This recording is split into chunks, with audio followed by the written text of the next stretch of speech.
Chapter 1, with 1 minute left before the university application deadline, Willow Templeton changed her first choice from Bridgewater University to Northwood University.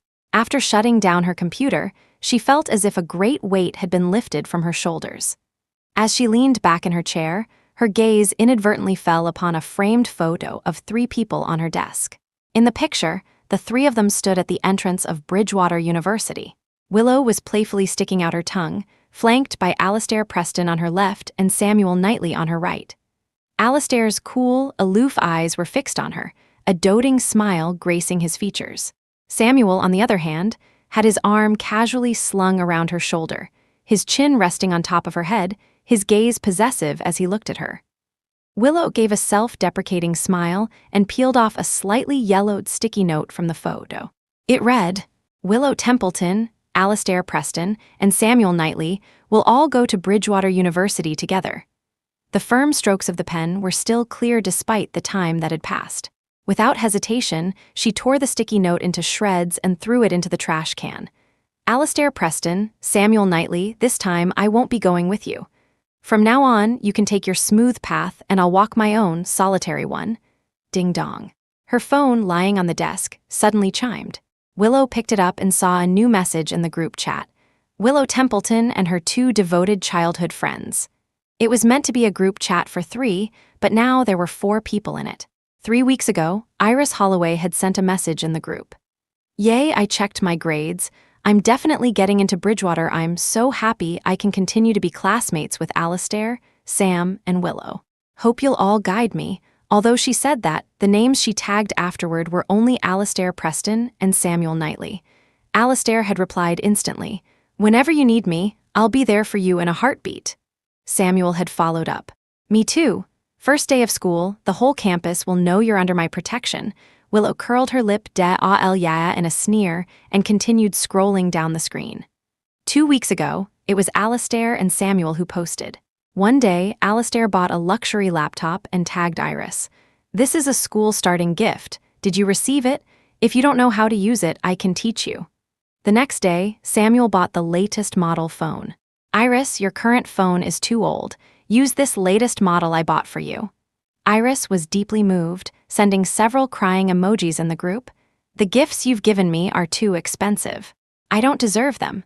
Both of them coincidentally sent the same message, "You're wonderful. You deserve everything." Afterward, they enthusiastically discussed in the group wanting to throw a party for Iris to celebrate. From beginning to end, Willow hadn't said a single word, and no one had paid her any attention. She was clearly an important member of this group chat, yet she felt like an outsider for no reason. And today, the screen was flooded with a pile of photos Iris had posted. Alastair and Samuel, like stars fawning over the moon, surrounded Iris in the center of a banquet hall. In the grand hall, gift boxes were piled up like a small mountain. In the photos, Iris smiled sweetly, like a cherished little princess.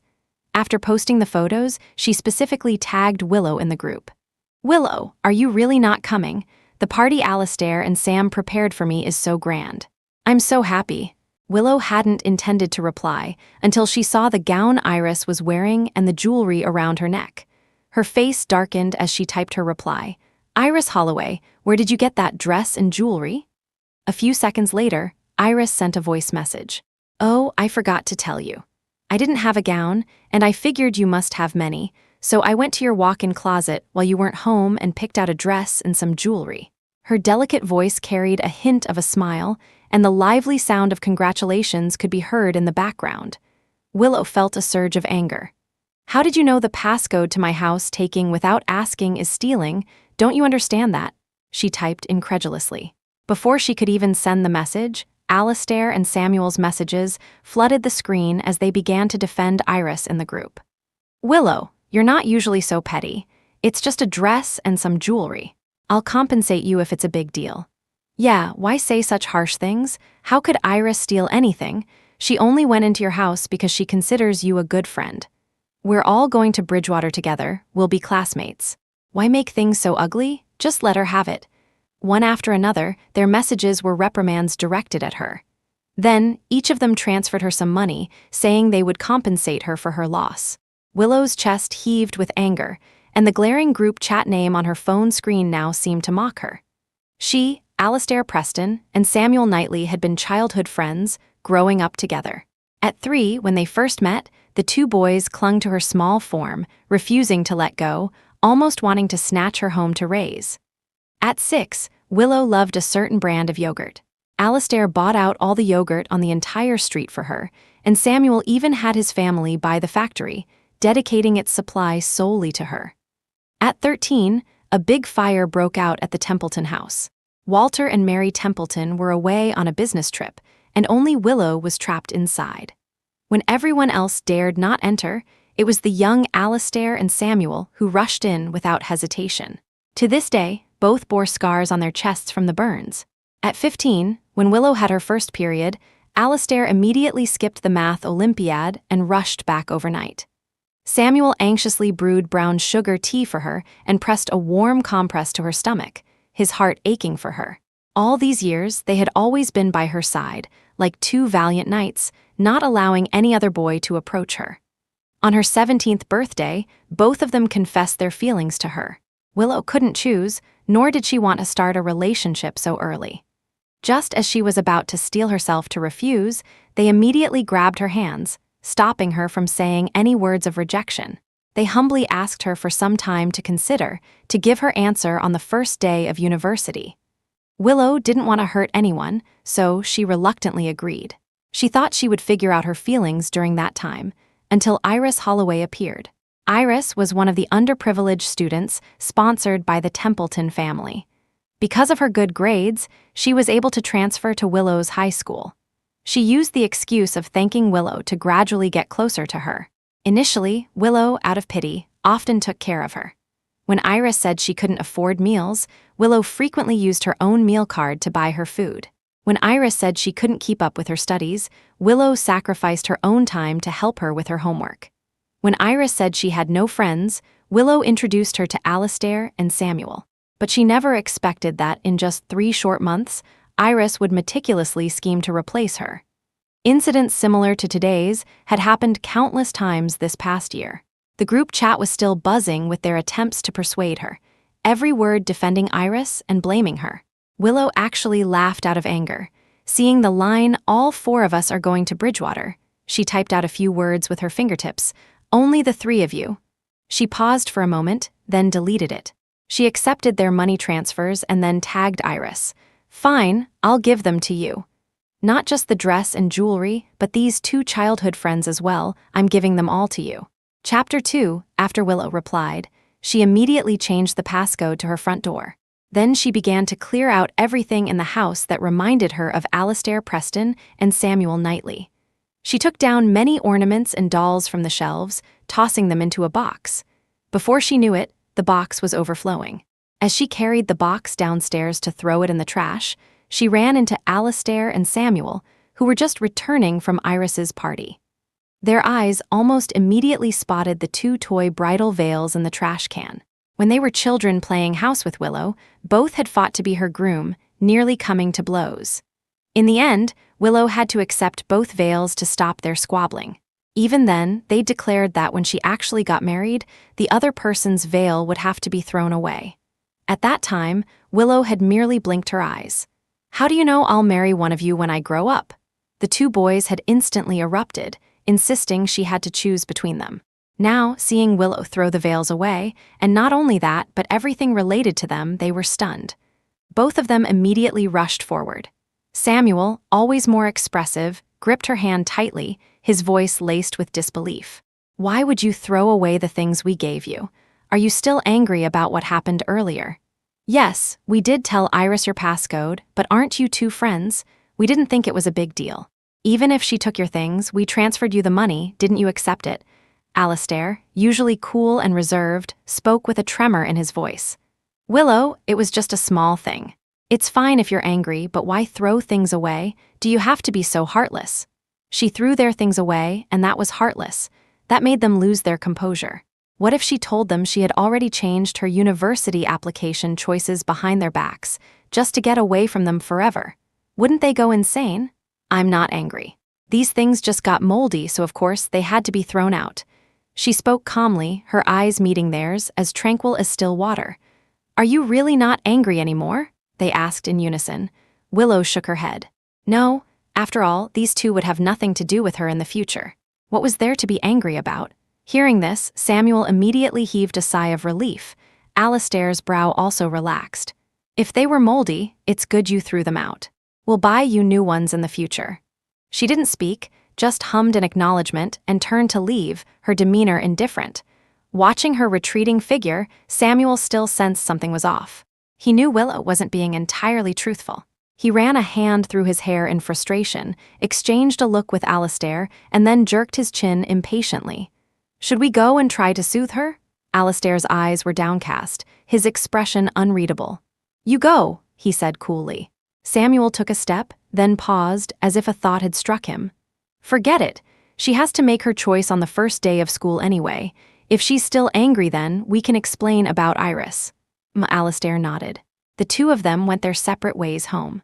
For several days, neither Alastair nor Samuel came to see Willow. Through Iris's non-stop social media posts, Willow knew they had been accompanying Iris, helping her complete her post-graduation wishlist. Amusement parks she'd never been to, a planetarium she was curious about, the Great Wall she'd only seen in books.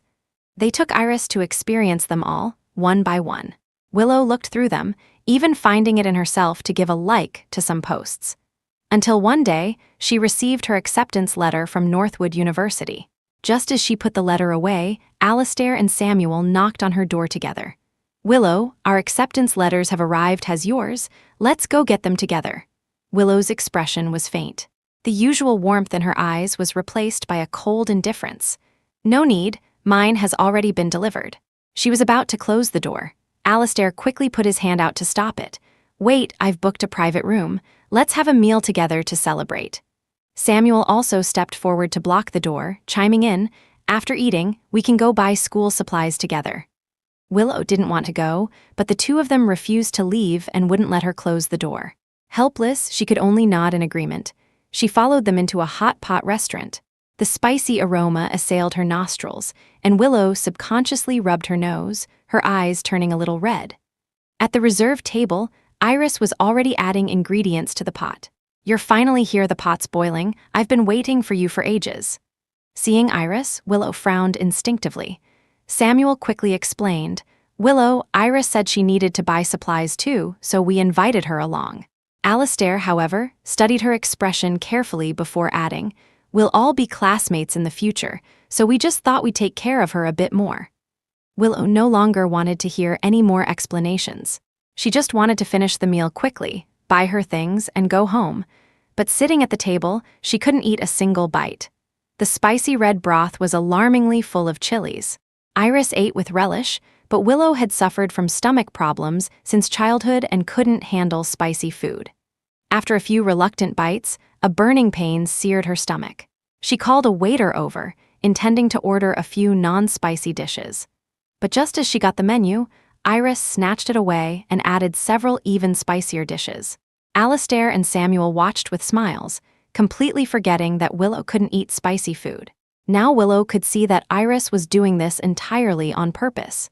She didn't fight back as she might have in the past, which would only lead to her two childhood friends defending Iris and criticizing her.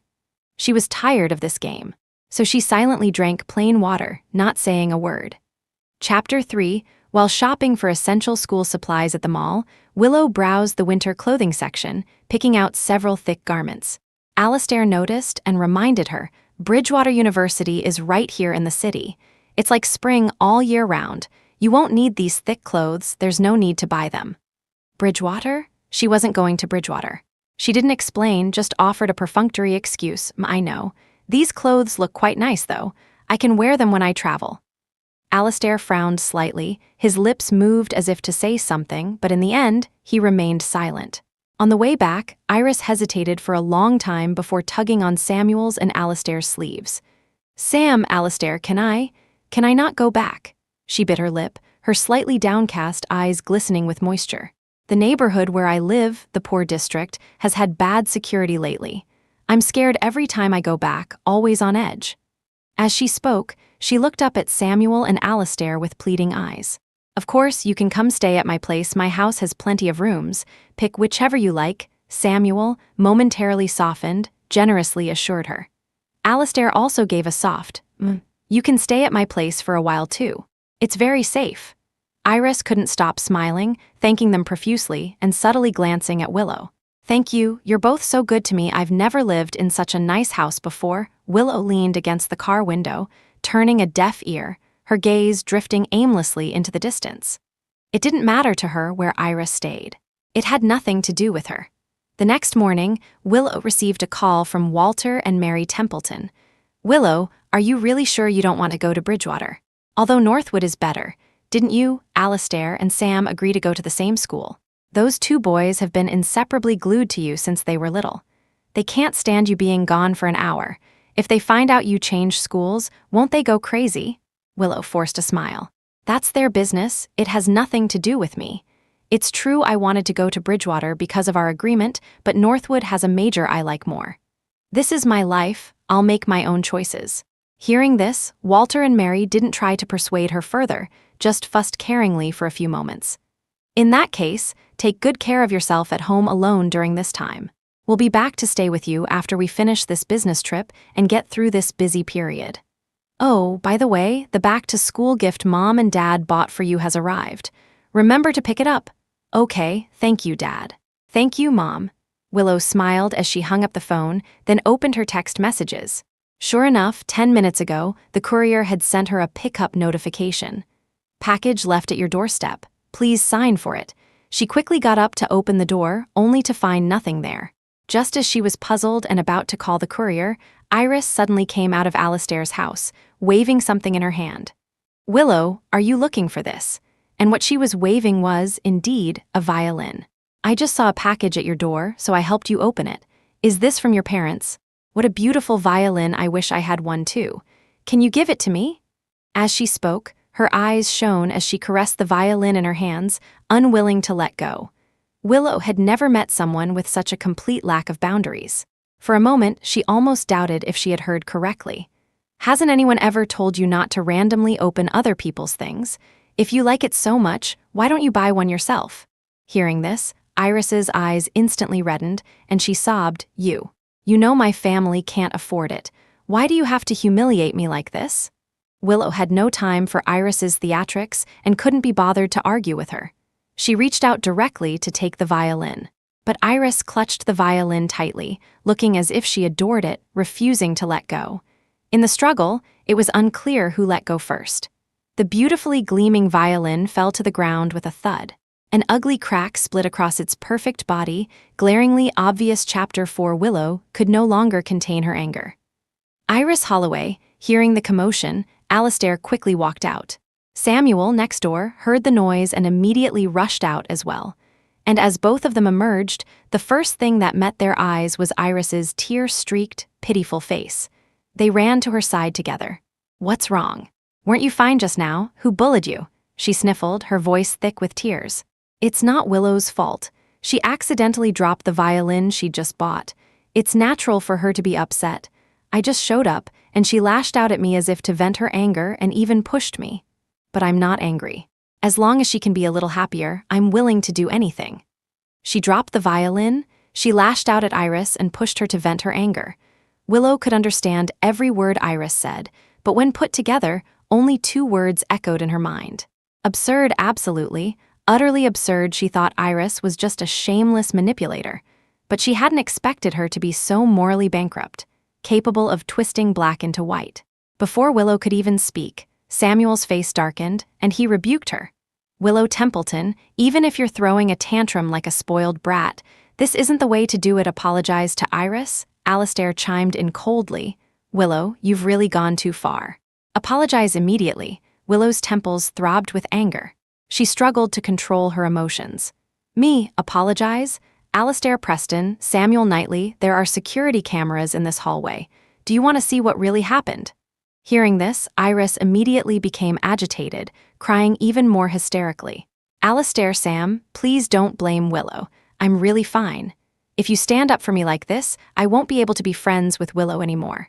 At these words, Alastair quickly took out a tissue and gently wiped the tears from Iris's face, patting her back. "It's okay, it's not your fault. Don't cry, be good." Samuel shot a cold glare at Willow. "Look at how you're acting, and then look at Iris. The difference is night and day." With that, the two of them protectively escorted the sobbing Iris away without a backward glance. Watching their retreating figures, Willow felt a heavy knot of frustration in her chest. She could only repeat to herself over and over, soon she wouldn't have to see these three people anymore, and she'd have no connection with them whatsoever. 3 days later, it was the pre-arranged class reunion. As soon as Willow arrived, many classmates curiously looked behind her, their eyes then filling with disappointment.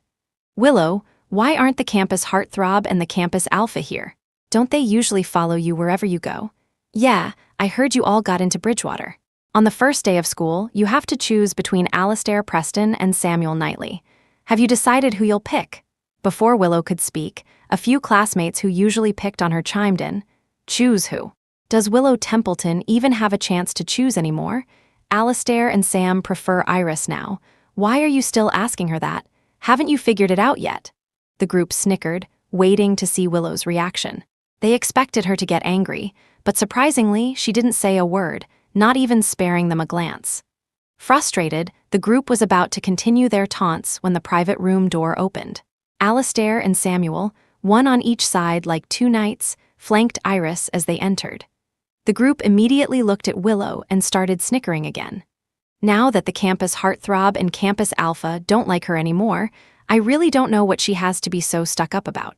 She's not stuck up, she's like a cast-off cur, ha ha ha. Look at her. She looks like a lost dog."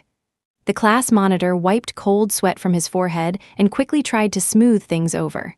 "Everyone's here, let's get the party started." At the party, everyone was boisterous. Alastair carefully took off his jacket and draped it over Iris's shoulders. "The AC is strong in here, wear a bit more." Samuel sat with a rebellious slouch, skillfully twirling a fruit knife in his hand. With a few quick flicks, the fruit peels landed neatly in the trash can. In no time, a bowl of fruit appeared in front of Iris. He drawled lazily, "Eat more fruit, drink less alcohol." They were extremely considerate in their care for Iris. Mindful of the previous incident, neither of them even glanced in Willow's direction. Willow sat in a corner, calmly eating her fruit, her expression filled with indifference. Midway, someone instigated a game of truth or dare. Willow initially didn't want to participate but was forcibly pulled in. After a few rounds, Willow lost. All right, it's Willow's turn to share a secret with everyone." A secret. Willow chuckled inwardly, her gaze sweeping past Alastair and Samuel. Then she said faintly, "My secret is on the first day of school, I will throw away 2 things. Chapter 5. The crowd didn't grasp the deeper meaning in Willow's words and seemed rather uninterested. "That's hardly a secret. How is throwing something away a secret? We'll let you off easy this round, but you can't be so perfunctory next time." She nodded but offered no explanation. Unfortunately, Willow lost the next round as well. Instantly, the private room erupted with jeers. "Willow, we can't let you off so easily this time. Let's think of something difficult. How about this? Alastair Preston or Samuel Knightley, who will you actually choose as your boyfriend?" As soon as this question was posed, everyone in the room craned their necks, eagerly awaiting the answer. Alastair nervously took several sips of water. Samuel was no better, his fists clenched so tightly they never loosened for a moment. Willow glanced at them, somewhat surprised that they, whose eyes were now seemingly only for Iris, would still be nervous about her answer. She sneered, "Both of them." Before Willow could finish her sentence, Iris let out a startled cry. Everyone turned to look, only to see that Iris had accidentally spilled wine on herself. The liquid instantly soaked her collar, and her pure white dress, now wet, clung tightly to her skin, the outline of her underwear faintly visible. Alastair's and Samuel's expressions changed slightly. One quickly pulled the jacket tighter around Iris, while the other swiftly cleared a path, leading her away to change clothes. The game was forced to a halt. With the center of attention gone, the crowd lost interest in continuing the game. Some began to whisper about wanting to leave. The class monitor quickly addressed the group.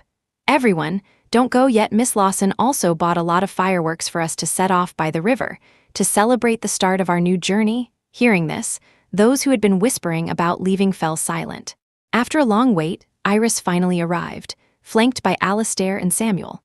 She was wearing a layered, pink princess gown, a gift from Alastair, and the crystal shoes on her feet were encrusted with diamonds, priceless, and a gift from Samuel. She made a dazzling entrance, like a delicate little princess. The crowd murmured amongst themselves, gasping with envy.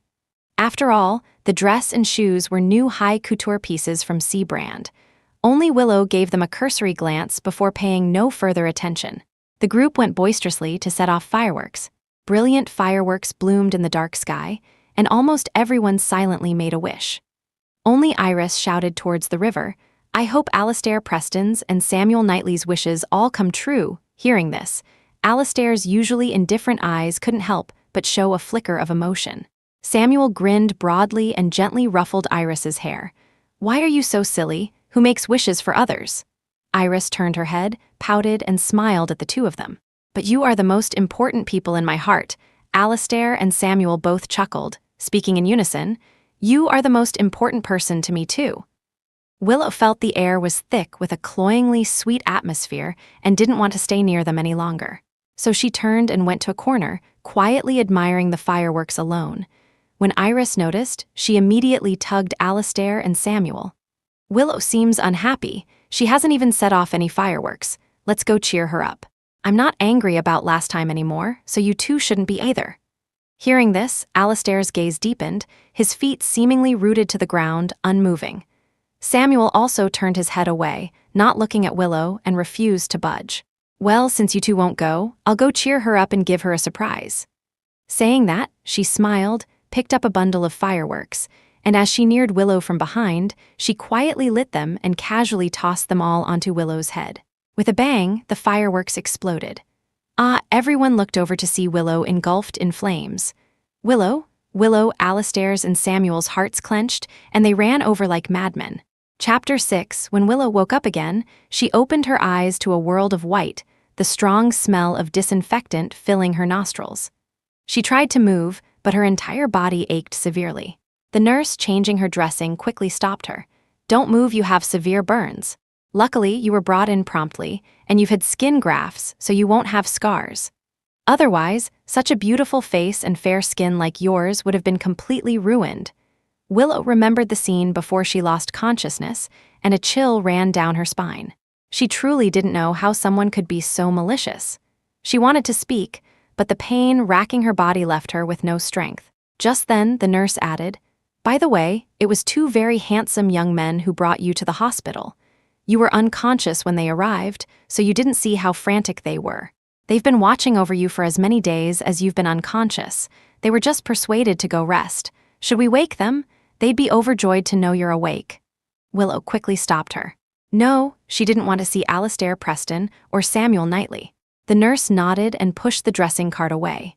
But it wasn't long before Alastair and Samuel, having heard the news, rushed over. They were usually quite particular about cleanliness, but now their eyes were bloodshot, their shirts hadn't been changed in days, and their faces were etched with pain. The moment they saw her, their eyes trembled. "Willow, are you okay? We're so sorry we didn't protect you." Before Willow could speak, Alastair spoke again, handing her a thick stack of handwritten apology letters. "Willow, I know you're in a lot of pain. Iris was indeed wrong this time, but she didn't do it intentionally. She's felt guilty for as long as you've been unconscious, constantly thinking about how to apologize to you. Please forgive her." Hearing these words, Willow's palms felt cold. "I'm the one who's injured. She feels guilty, so am I supposed to be responsible for that too?" "Willow, that's not what I mean. Iris just wants to apologize to you." "Wants to apologize? Fine, let her come here and suffer the same injuries as me." With that, she closed her eyes, not wanting to look at their faces anymore. Samuel frowned, his voice as gentle as possible. "Willow, don't be so aggressive. Iris really feels terrible." "Terrible?" Willow laughed until tears streamed down her face. "If she feels so terrible, and you feel so bad for her, then go see her." "What are you doing in my hospital room?" Her eyes were filled with cold indifference, as if pushing everyone miles away. Alastair and Samuel exchanged a look and sighed helplessly. They knew that nothing they said now would get through to her. Samuel said resignedly, "Willow, I've found the best doctor in the city to treat you. You won't have any scars, don't worry." Alastair followed, I've left Preston family bodyguards here. If you want to eat or need anything, just tell them. We'll come to see you every day." After speaking, they took a deep look at Willow, who was resting with her eyes closed, and then left. After they left, Willow clenched her teeth, gasping for breath in pain. The anesthetic had worn off the moment she woke up.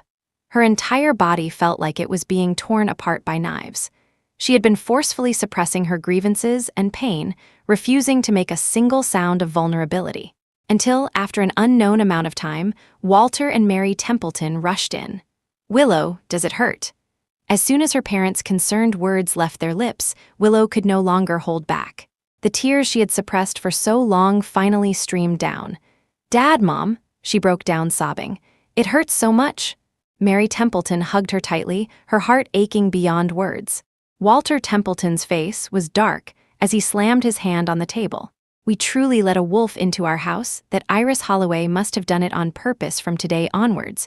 We will revoke Iris's sponsorship. We will also do our best to find evidence and hold her accountable for all her actions." After a long time, Willow's emotions finally stabilized. Walter and Mary had to leave due to work. "Willow, recover well. Mom and Dad are busy with work, so we have to go now, but we absolutely will not let her off." Walter and Mary Templeton came and left in a hurry. The hospital room became empty and cold again, but Willow didn't feel as sad as before. Her heart felt warm. She closed her eyes, just beginning to feel drowsy, when a knock sounded at the door. Before she could make a sound, she heard the hospital room door being pushed open. Chapter 7, this time, it was Iris. She was crying pitifully, large tears rolling down her cheeks as she sobbed, "I'm sorry, Willow, please forgive me, okay? I can't lose the Templeton family's sponsorship, and I can't go to jail. I won't be able to survive, I'm sorry. I really didn't do it on purpose, I beg you, please forgive me, okay?" She repeated her apologies countless times, but Willow couldn't detect a single shred of sincerity. If her sponsorship hadn't been revoked, if she wasn't being held accountable, would she have come to apologize? It was a no-brainer. Willow didn't want to see her and pressed the nurse call bell beside her. "Nurse, I don't know her. She's disturbing my rest. Could you please help me get her out of here? Thank you." Hearing this, the nurse's eyes instantly filled with vigilance. She quickly grabbed Iris's arm and asked her to leave. Iris stumbled, still pleading as she was pushed, when suddenly two voices came from behind. "Don't touch her." Alistair and Samuel quickly supported Iris, asking gently, "Are you all right?" "I'm fine." She feigned ease with a shake of her head, but her red-rimmed eyes revealed everything. "Willow doesn't want to see me. I should just go." Though she said this, she made no move to leave. Seeing this, the two men quickly grabbed her hand and barged into the hospital room again. Samuel tried to persuade Willow again. "Willow, Iris is truly remorseful. Revoking her sponsorship is one thing, but holding her legally responsible is too much. Just forgive her this once." Iris grabbed Samuel's hand, tears streaming down her face like rain. "Sam, you don't have to speak up for me. Although it wasn't intentional, if it weren't for me, Willow wouldn't have gotten hurt and needed skin grafts, suffering so much pain. I know she won't forgive me easily." As she spoke, she produced a knife from somewhere, her eyes filled with tears, and looked at Willow with determination. "Willow, you said that if I also got hurt, you would forgive me, right?" With that, she gripped the knife and slashed it viciously across her arm. Bright red blood gushed out instantly, a deeply, acutely stinging sight for everyone. Just as she was about to make a second cut, Alistair's eyes narrowed. He immediately snatched the knife from Iris and slashed his own arm forcefully. "I'll take it for her." Samuel, not to be outdone, took the knife and cut his own arm. "If 2 cuts aren't enough, there's still me, I'll bear it for Iris too." Willow lay in her hospital bed, watching the two men vying to get injured for Iris. For a moment, she felt a sense of unreality. Did she really know these two people in front of her? The three of them had been childhood friends for over a decade. Iris had only appeared a month ago. How could things change so quickly? The 3 people before her were still arguing. Willow suppressed the ache in her heart, lowered her gaze, and finally spoke, "I don't accept emotional blackmail. Whether I forgive or not is my decision. I need to rest now. Please leave." Her voice was as cold as ice. Even though the 3 people in front of her had blood streaming from their arms, her expression didn't change in the slightest. Alistair and Samuel exchanged a look. both seeing the astonishment in each other's eyes. They hadn't expected Willow to be so cold. Iris's tears fell uncontrollably, her eyes swollen from crying. I'm sorry. Alastair gently wiped her tears. Be good, don't cry, it's not your fault, we're still here. That's right. The Templetons aren't sponsoring you anymore, but we're still here. Don't worry about tuition fees. As for the rest, you don't need to worry either. We'll find a way to get you acquitted, Samuel added comfortingly. Hearing this, Willow closed her eyes, a sarcastic smile tugging at her lips. She knew, of course, that if they wanted to, they could naturally protect Iris. So why were they begging for her forgiveness? Were they deliberately putting on a lovey-dovey show in front of her? She stayed in the hospital for a long time. Alastair and Samuel came to see her almost every day. She refused to see them every time. Helpless, Alastair and Samuel could only leave the gifts they bought to cheer her up and her favorite snacks at her door each day. They hoped that when someone went in, they could take them in. But each time, Willow gave them to the nurse on duty. Chapter 8, on the day of her discharge, Alastair and Samuel came to pick her up. Willow, your Uncle Walter and Aunt Mary are away on business. We're here to get you. Willow didn't even look at them and turned to leave in another direction. Alastair's expression darkened, and he grabbed her hand. Willow, because you were unhappy, we haven't seen Iris recently. It's understandable if you don't like her, but why has your relationship with us become so distant too? Hearing this, Willow couldn't help but find it laughable. Was she deliberately being distant? Weren't they the ones who had pushed her away, step by step, forcibly severing ties with her? She just chuckled a few times without answering. Samuel drove his car over, blocking the exit. Willow, if you don't get in the car, we'll keep blocking this exit. I guarantee no car on this road will be able to pass. As if to prove his words, cars not far away soon honked their horns in protest. Then a second, a third, and more. Samuel opened the car door. Sorry, I'm just trying to placate a girl. As soon as she forgives me, I'll move the car immediately. Willow didn't want to disrupt traffic, so she had no choice but to get in the car. And as soon as she got in, the two of them started fawning over her excessively. Willow, look, this is your favorite cake from that bakery. Haven't you always wanted to eat it? I waited in line for so long. Samuel, like a puppy seeking praise, held up a strawberry cake, his eyes sparkling. No, thank you. I don't like it anymore. It's too rich, she refused coldly. Alastair then pushed an exquisitely packaged box of ointment in front of Willow. It's okay, if you don't like it, you don't like it. This is an ointment I bought from a renowned medical professor abroad. It will help your wound recover. She pushed the ointment back. No need, the hospital prescribed medication, I don't need this. No matter how attentive the two of them were, Willow refused everything. Suddenly, she felt something tucked into the crevice of the seat. She pulled it out. It was a small note with delicate handwriting, Princess Iris's co-pilot. Willow couldn't help but let out a sneer. Samuel quickly snatched the note and tore it to shreds. Willow, don't misunderstand, this was from last time when I lost a game. His hurried actions seemed to betray a fear that she would misunderstand. Willow, however, chuckled lightly, completely unconcerned. It has nothing to do with me. She closed her eyes, uninterested, ignoring their reactions. Samuel's face changed instantly. How can it have nothing to do with you? Have you forgotten what you promised us?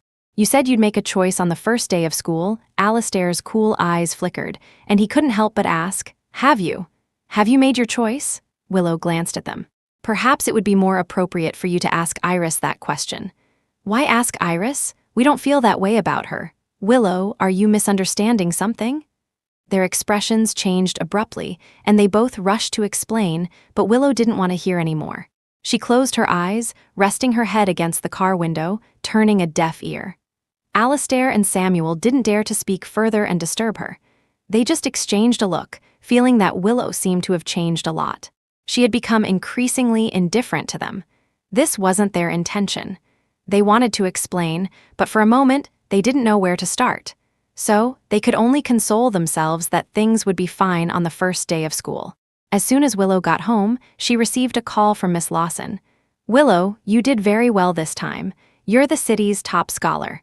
The school would like to invite you back to give a speech to the younger students and share your study experiences. Willow hesitated for a moment. If she gave the speech, then the fact that she had changed her university choice would be revealed. but she only hesitated for a few seconds before agreeing. They would find out about her changed application sooner or later. She had only kept it hidden to avoid trouble, but it was a done deal now. Their freaking out wouldn't change anything. She couldn't be timid and afraid just because she feared their discovery. More importantly, she wanted to share some study experiences with the younger students. With this in mind, she spent 3 days fully preparing for the speech. However, just as she was about to go on stage, Alastair and Samuel blocked her path. Samuel spoke somewhat awkwardly. "Willow, you don't need to go on stage this time. How about we go out for a bite to eat instead? Or if there's anywhere you want to go, we can take you." Willow looked at him, noticing his slightly nervous expression and the way his eyes darted to the corner several times. She asked, "What do you mean?" Alastair remained silent for a few seconds before taking over. "Iris really wants to practice her public speaking skills, so I had my father intervene and give this speaking opportunity to her." Patrick Preston had invested in several buildings for the school. Changing a speaker was a trivial matter, just a word from him. At that moment, Iris's clear voice came from the stage. Willow followed the sound and looked up, seeing Iris indeed on the stage. Looking at the stunned Willow, Alastair and Samuel couldn't help but feel anxious. They waited for her to get angry, to lash out. However, after a long wait, she remained cold-faced, showing no reaction of anger. All the various countermeasures they had prepared were now useless. Willow just smiled faintly, said nothing, and turned to leave. "What a pity, Alastair Preston, Samuel Knightley. You missed your last chance to learn the truth." Chapter 9. On the first day of school, Walter and Mary Templeton made a special trip back. "Willow, is all your luggage packed? Northwood University is so far from Kingsford. Over 3,000 kilometers, you absolutely must bring everything you need," Mary Templeton fretted, repeatedly checking the number of bags. Walter Templeton also said caringly, "Dad will take you to the airport. I'm worried about you traveling so far alone." "No need," Willow smiled and shook her head. "I'm grown up now. Mom and Dad, you're busy with work, don't worry about me." Even though she said this, Mary Templeton was still a little uneasy. She wiped her eyes, her voice tinged with tears. "How can we be at ease with you going so far away by yourself? Bridgewater is right here in the city, yet you insist on going so far." Willow smiled and hugged her mother. "Mom, you're crying like this just because I'm going to university. What if I get married in the future? Wouldn't you cry yourself unconscious?" Mary Templeton then remembered something and quickly took a piece of paper from her bag. It had a phone number written on it. "Willow, actually, the family arranged a betrothal for you when you were little. But Alastair and Samuel have been stuck to you since childhood, and we always thought you'd marry one of them, so we never mentioned it. Looking at it now, they're not suitable for you. That young man is also studying at Northwood, the same university as you. Although childhood betrothals aren't really a thing anymore, if you two get along, then great. If not, and you need help with anything, at least you'll have someone to look out for you." Saying this, Mary Templeton placed the piece of paper in Willow's palm. Just as she was about to refuse, Alastair and Samuel suddenly walked in. "Uncle Walter, Aunt Mary, don't worry, we'll take good care of Willow." Everyone present knew the two had misunderstood, thinking they were being talked about, but everyone remained silent, no one revealing the truth. Willow calmly put the piece of paper into her pocket and said, "Mom, don't worry, I understand." Mary Templeton wiped her tears and nodded. Walter Templeton couldn't help but get teary-eyed as well. Alastair and Samuel exchanged a look, not understanding why they were crying so much. "Uncle, Auntie, Bridgewater is right here in the city. Even though Willow will be in a dorm, she can still come home on weekends. If she gets homesick, we can bring her back every day." Walter and Mary Templeton sighed but said nothing. Alastair and Samuel didn't notice anything amiss and quickly went to Willow's room to diligently help her carry her suitcases. But upon entering, both were shocked. Alastair said with some surprise, "Isn't it just in the city? You can come home anytime. Why bring so many clothes?" "I'm a girl, it's normal to have a lot of clothes," Willow replied perfunctorily. Samuel chimed in, Right, buy as many as you want. After we're done with the registration, I'll take you to buy some more." Alastair didn't speak again. Instead, he casually picked up a suitcase, his usually cool face now showing a hint of imperceptible nervousness. "Willow, take my car." After a moment's hesitation, he stammered, I've prepared a surprise for you at school." Samuel quickly snatched the suitcase from his hand. Better take my car, I've prepared a surprise too. The two pulled Willow from left and right, vying for her attention. Suddenly, someone's phone rang. Alistair, Sam, I was in a car accident on the way to school, woo woo woo. It was Iris. Alistair and Samuel's expressions changed dramatically. They asked anxiously, "How are you? What happened? Are you injured?" Iris's sobbing voice came from the other end. I'm fine, just scared." Alistair made a quick decision. "Don't move, wait there for me, I'll come find you right away." Samuel also comforted her. "Don't be afraid, I'm here. I'll come find you." After hanging up, they remembered Willow standing beside them. Before they could speak, she interrupted their unspoken words. "You don't need to take me. I'll go to school by myself." Alistair hesitated, wanting to say something, but in the end, only managed. "Then when you get to school, remember to call me." Samuel also stammered. "Willow, you said you'd choose one of us on the first day of school. Don't forget." Willow looked at them coldly, neither nodding nor answering. Both felt something was off, but Samuel's phone rang again. On the other end, Iris was crying pitifully, saying she was scared and her leg hurt. The two had no choice but to leave. Before going, they didn't forget to move Willow's luggage into the Templeton family driver's car. Alistair and Samuel kept looking back, repeatedly reminding her to contact them. However, Willow remained silent. Finally, the two got into their respective cars, and she got into hers. As soon as she sat down, Willow's phone vibrated slightly. She opened it to find a message from Iris. "Willow Templeton, do you see now? With just one call from me, they'll still abandon you, even if you become their girlfriend. If you continue to sponsor me, I'll consider letting you have one of them." Reading this, Willow sneered. Her fingers typed a few words. "No need. I don't want either of them, they're all yours." After sending it, she decisively blocked Iris, then Alistair, then Samuel. Finally, she snapped her SIM card in half, threw it away, and took out a new one from her bag. The first number she entered was the one her mother had just given her for her childhood betrothal. The driver stepped on the gas, and the car headed towards the airport, in the opposite direction from the other two. She smiled faintly at the passing scenery. This time, she would truly begin a new life. Chapter 10, the moment the plane took off, Willow thought to herself, "The past is over. I'm going to start a brand new life." And in this part of her life, Alistair Preston and Samuel Knightley would have no part. As her plane ascended, Alistair and Samuel, bouquets in hand, stood at the gates of Bridgewater University, their faces growing darker by the minute. The Templeton family car was nowhere in sight, and a growing sense of unease settled in their hearts. For some reason, both felt a nagging disquiet. This feeling gradually intensified, and a thought took root. Willow didn't want to accept their confessions perhaps, she had just taken a different route onto campus. They hardly dared to imagine another, less likely possibility. The countless flowers arranged behind them attracted the gazes of many students. Some troublemakers even took photos and posted them on the school's online forum. "Wow, these handsome freshmen are making such a huge scene on the first day, who are they confessing to? I'm dying, who's so lucky." You know, they really do have different styles. One is cool and aloof, the other is passionate and unrestrained. Could they be confessing to the same girl? Are they still at the school gate? I'm going to check it out. Countless people saw the forum post and rushed over to spectate.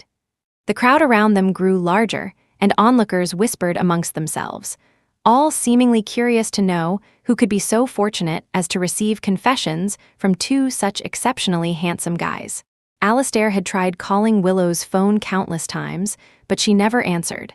Samuel's face was as black as the bottom of a pot. "She blocked me, I can't reach her at all." He gripped his phone so tightly, it seemed he might crush it. It was evident from Alistair's chilling gaze that he shared the same frustration. Same here. They had never encountered anything like this before. Willow would never just cut off contact with them like this. Something must have happened to her. The flowers, diamond rings, and various other gifts they had prepared in advance were carelessly tossed aside. Alistair sprinted home recklessly, while Samuel frantically searched for Willow on campus. The Templeton family's door was knocked on again. This time, it took a long while before someone opened it. It wasn't Willow, it was the family maid. "Young Master Preston, may I help you?" Seeing the maid, Alistair frowned, momentarily speechless. After a brief silence, he finally asked, "Is Willow still at home?" As he spoke, his eyes darted inside. There were no signs of Willow's luggage or her presence in the house. The maid was bewildered. "Young Master Preston, Miss Willow left with you this morning. Why would she still be at home now?"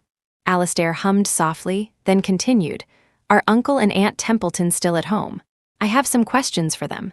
"Oh, Mr. and Mrs. Templeton left for a business trip after you all went out.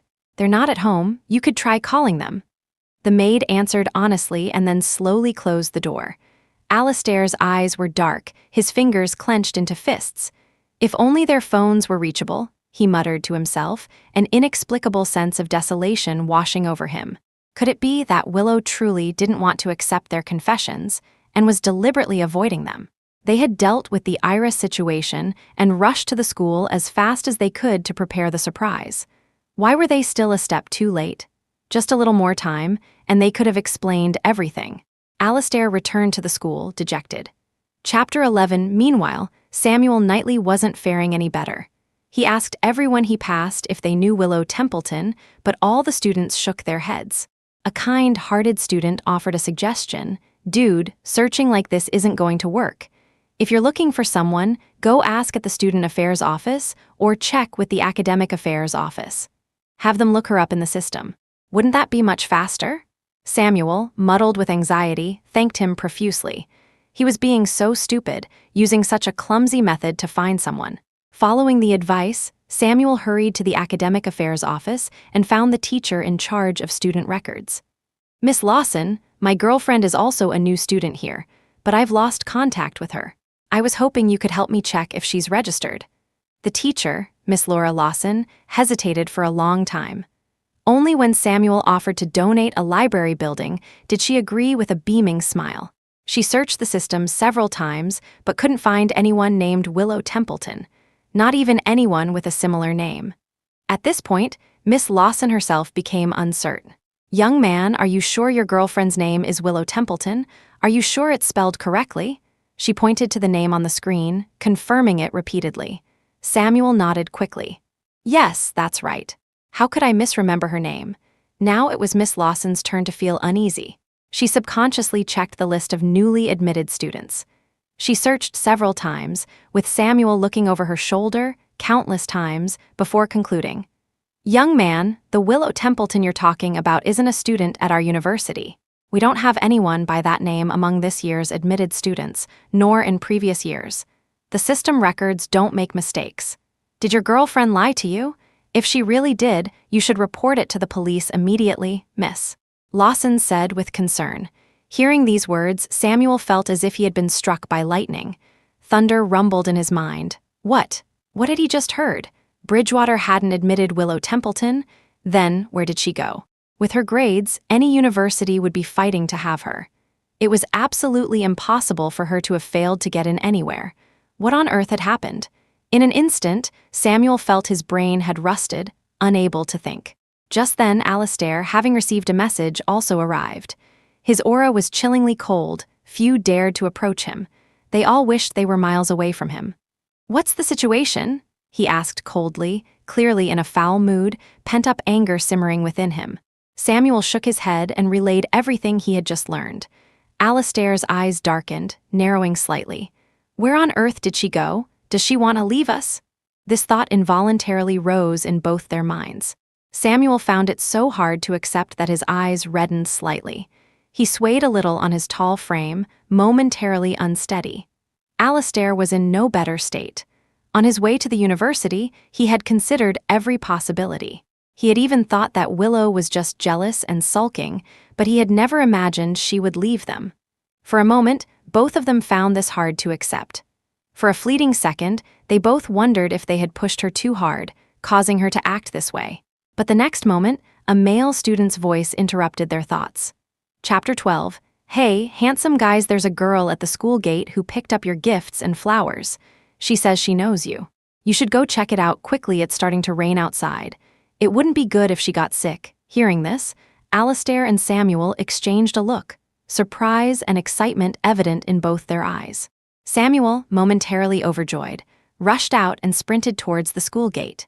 Alastair walked behind, but his pace quickened considerably. Could it be Willow? This impossible fantasy bloomed in both their hearts. Perhaps she was really just playing a joke on them. It didn't matter if she wasn't at the same university. As long as she was still willing to accept their confessions, this thought occurred to both of them simultaneously. As they drew closer to the school gate, Samuel's heart pounded wildly. Alastair's Adam's apple bobbed nervously several times, until the girl holding 2 bouquets of flowers at the school gate turned around. They both froze. "Why is it you? Iris, what are you doing here? Where's Willow?" Samuel and Alastair spoke one after the other. Iris was drenched by the rain, yet she tried her best to shield the flowers and gifts in her arms with her small body, preventing the rain from soaking them. "Alastair, Sam, you're finally here. I was keeping your gifts safe for you. Why isn't Willow here yet? I've been waiting for so long." Her thin frame was battered by the wind and rain, yet she exuded an air of stubbornness. Unfortunately, neither of them was in the mood to appreciate it. Samuel, disappointed, said perfunctorily, "You don't need to watch over these. You should go back first."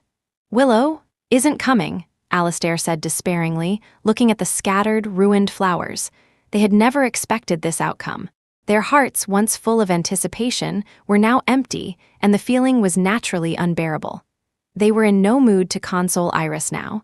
However, she hadn't given up. Holding the gifts, she smiled and tried to cheer them up. "Alastair, Sam, don't lose heart, Willow. Willow just hasn't made up her mind yet. Maybe she'll figure it out after some time. Look, the gifts you prepared are wonderful. Girls like me love them. Willow will definitely like them too." Unfortunately, neither Samuel nor Alastair was paying attention to her words. The same boys who once couldn't bear to see Iris suffer, even a little hurt now, seemed oblivious to her standing in the rain. "She won't like them," Alastair said faintly. They had grown up with her. How could they not understand her? Her actions were a clear rejection. To get away from them, she had changed her university choice and never told them.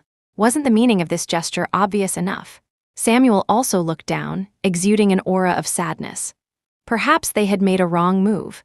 They had thought that by being nice to Iris, they would make Willow jealous, causing her to compete with Iris and finally decide whose confession to accept. They never expected her to reject both of them. Chapter 13. Alastair's and Samuel's eyes were filled with dejection. Just then, Iris suddenly opened 2 gift boxes and put on a pair of jade bracelets and a jadeite necklace from within. She held their hands, one in each of hers, and said firmly, "Alastair, Sam, Willow doesn't like them, but you still have me. I like them. You are wonderful. It's Willow Templeton who can't see it. Can't you also look at the people around you? I'm not bad either." Iris shouted these words, oblivious to the rain soaking her clothes. In an instant, the entire campus fell silent, including Alastair and Samuel. Samuel tugged at his lips awkwardly, speaking in a joking tone.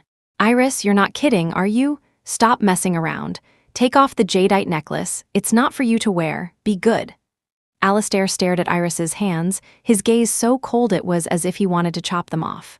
"Who allowed you to put on these bracelets? Take them off. Don't make me do it. They are not for you." His cold hand gripped Iris's wrists tightly. Aided by the slickness of the rain, he forcefully removed the newly donned bracelets. Iris almost froze on the spot. How could this be? Tears welled up almost instantly. Iris cried aggrievedly, apologizing repeatedly. "I'm sorry, these don't belong to me, I know. They belong to Willow Templeton. It was my mistake to think you liked me. I was overthinking." Before Samuel could remove the necklace, she took it off herself and placed it in his palm. "I'm sorry, it's all my fault for taking Willow Templeton's things. I thought since she rejected you, I might have a chance. It turns out it was just my wishful thinking." Iris gave a self-deprecating smile, then turned and ran off crying.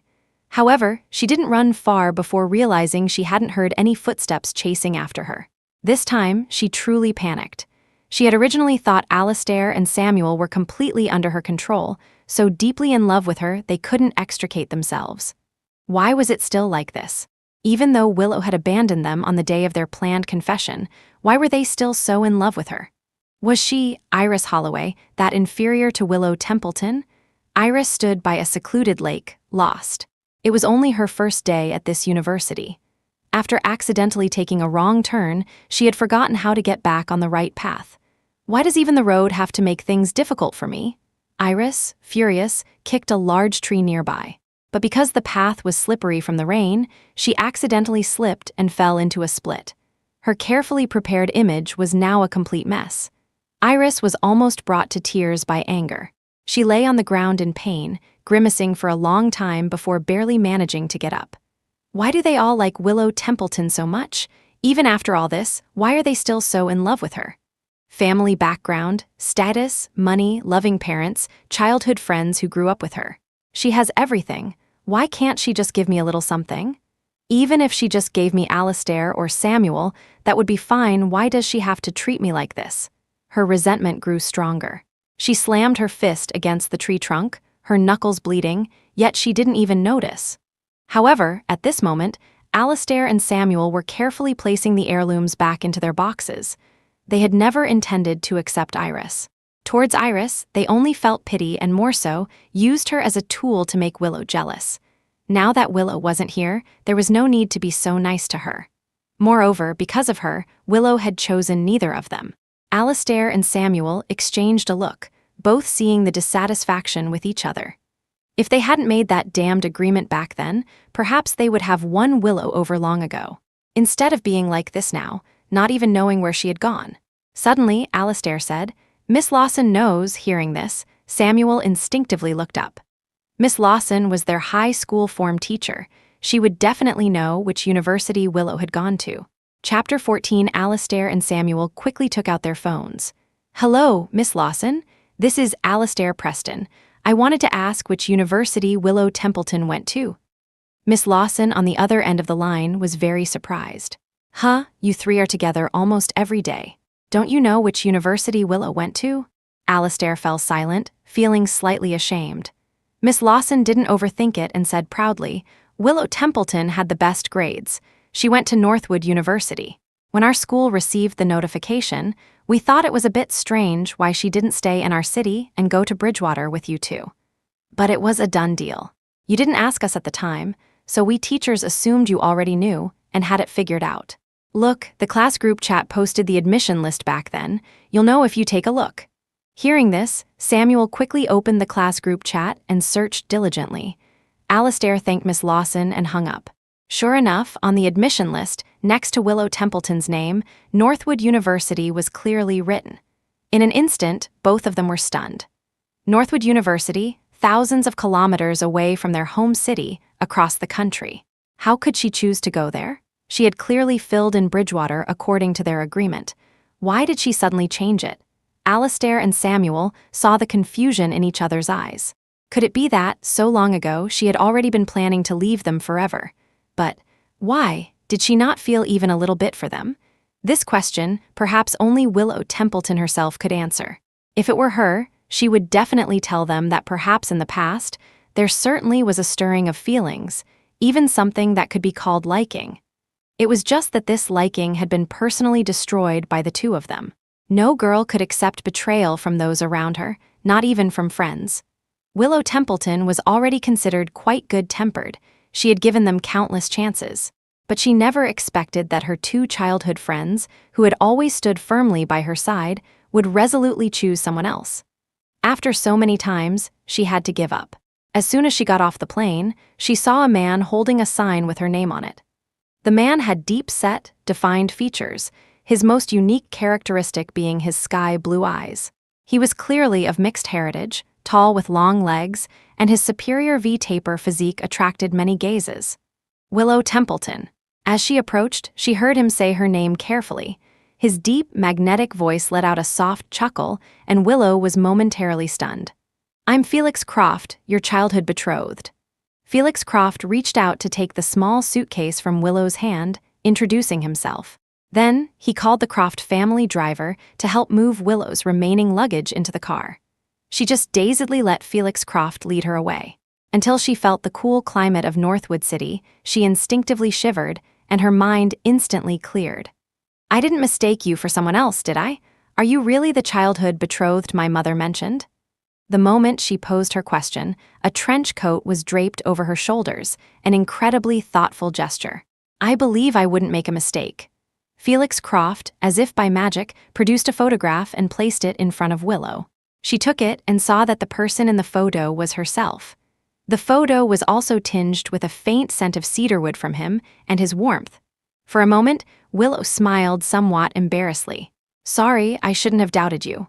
Chapter 15. It's all right. Let's go to the university. Felix Croft smiled understandingly and continued, "I'm in the financial management program at Northwood School of Business, a year ahead of you. If you need anything, you can find me." Saying this, he showed her a QR code on his phone. "Add me as a friend." Willow nodded quickly and successfully scanned the code with her phone. Felix Croft escorted her to her dormitory building and, together with the driver, moved all her luggage into her room. Before she could even refuse, he had already organized her belongings, including her bed. Only some of Willow's personal clothes were sorted by herself. He took care of almost everything else. He even noticed what things were missing and immediately had someone go buy them. Willow was momentarily overwhelmed by his attentiveness. He was truly a bit too considerate. Watching Felix Croft's busy figure, Willow had the illusion that he was really her boyfriend. But she snapped back to reality in an instant. With the precedent set by Alastair and Samuel, she was reluctant to offer her heart again. The way things were now was fine. "Thank you so much for today, Felix. I'll treat you to a meal later." She thanked him politely. Felix Croft sensed her distance, chuckled softly, and replied, "All right." By the time Willow was sound asleep in her bed, Alastair Preston and Samuel Knightley at Bridgewater University were wide awake. With Willow not at Bridgewater, everything there seemed to have lost its appeal. Alastair, lacking interest, declined all class activities. He even used connections to get out of the upcoming military training. Standing on the balcony, he called Patrick Preston. "Hello, Dad. I want to transfer to Northwood University." The person on the other end of the line was stunned for a long moment, then a barrage of angry shouts came through. "Alastair Preston, are you insane? University isn't high school. You can't just go wherever you want. Don't be naive. I won't agree. You know, with the Preston family's status, every move you make must be extremely cautious. Don't even mention transferring schools unless you drop out and retake the college entrance exams." As soon as the words fell, the line went dead with a beep. Patrick Preston didn't care what he chose. In short, he couldn't use the Preston family's influence for it. If it were within the city or province, it might be manageable, but Northwood University was so far away, and the Preston family's influence wasn't omnipotent. Alastair already knew this would be the result. He felt no disappointment. This call wasn't to ask for an opinion, but to inform. Meanwhile, Samuel Knightley next door was facing a similar situation. Kenneth Knightley verbally thrashed him. "Samuel Knightley, do you think you're a 3-year-old child? Going here today, wanting to go there tomorrow. University is not a joke. With your lackadaisical attitude, getting into Bridgewater was already the result of me burning incense and praying to Buddha. Your mother and I will not agree. I know you want to go to Northwood for Willow, but still, no, isn't she running so far away precisely to leave you? Give up. The Knightley family will not provide you with any help. If you really want to go, then figure it out yourself. Don't come to us." Samuel's eyes were dark, but he remained silent. Which university they attended was all the same to them. Previously, they thought she liked Bridgewater, so they specifically brought her to the Bridgewater campus gate for a photo and agreed to attend university there. They never expected that she would make such a rash decision just to escape them. Chapter 16. Alastair Preston and Samuel Knightley barely slept a wink. The next day, instead of attending the freshman orientation meeting with their classmates, they headed towards the academic affairs office. The academic affairs officer frowned, asking repeatedly, "Isn't Bridgewater good enough? Why do you want to drop out? Do you want to waste all those years of hard work in high school? You need to understand, Bridgewater and Northwood are on par. Going to either is the same. Moreover, this place is better suited for your future development." The officer tried his best to retain these two valuable assets. However, Alastair spoke coolly. "Sir, with my intelligence, getting into any university is a piece of cake. She's not here, so there's no need for me to stay." Samuel followed. "Me neither. It's just the college entrance exam. A little effort is all it takes. I don't want to be separated from her." The academic affairs officer hesitated. At that moment, Iris stood outside the door, having overheard the entire conversation. She had thought that with the three of them now at Bridgewater, and Willow absent, her opportunity had arrived.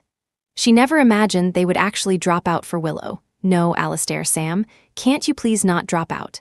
I don't want to be separated from you. Can't you look at me, standing right behind you, please? I'm begging you, can't you please not only see Willow Templeton? I'm clearly no worse than her.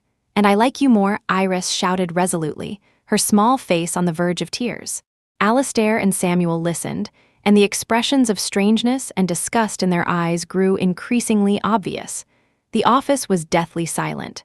After a long while, Alistair was the first to break the silence. "Iris, I remember what you promised us before." As soon as these words were spoken, Iris's heart sank. Samuel, suppressing his anger, dragged her out of the office.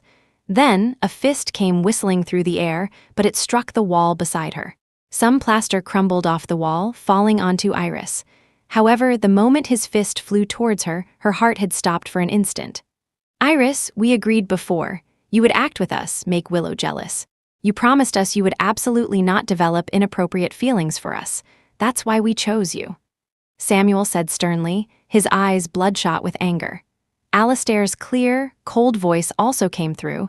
"It was you who assured us back then that you would help us pursue Willow. But now, you used us to drive Willow away, and now you want to confess to us. I remember warning you more than once not to develop inappropriate feelings for us. How should we settle this now?" Their words, one by one, practically nailed Iris to a cross, as if she were about to be executed in the next second.